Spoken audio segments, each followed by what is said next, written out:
္ဂလာပါဘဝမှာအနှောင့်အယှက်တွေနဲ့ကြုံလာရတဲ့အခါပြင်ဆင်ခြင်းထက်ပိုပြီးပါနက်တဲ့လုပ်ရက်တွေလိုအပ်ပါတယ်ရှုပ်ထွေးမှုကိုအမှုပညာဆန်ဆန်ဖြေရှင်းနိုင်စေမယ်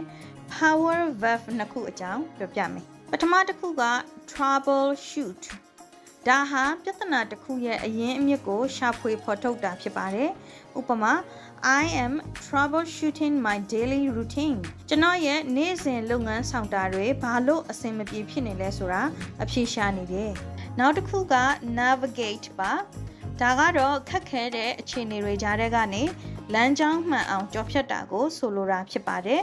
ဥပမာ he successfully navigated a complex family situation သူဟာမိသားစုကြားကရှုပ်ထွေးတဲ့အခြေအနေကို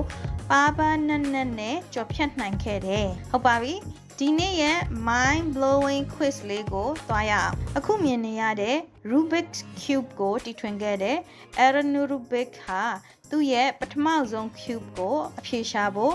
ဘယ်လောက်ကြာခဲ့ပါသလဲ A တစ်လ B တစ်နာရီအခုကြည့်နေတဲ့သူကအဖြေကိုသိတယ်ဆိုရင် comment မှာရေးခဲ့ပေးပါအောင်နော်အားလုံးလည်းအဆင်ပြေကြလိမ့်မယ်လို့မျှော်လင့်ပါတယ်နောက်ထပ်ဗီဒီယိုတွေမှာထပ်ဆုံကြပါသေးတယ် stay sharp bye bye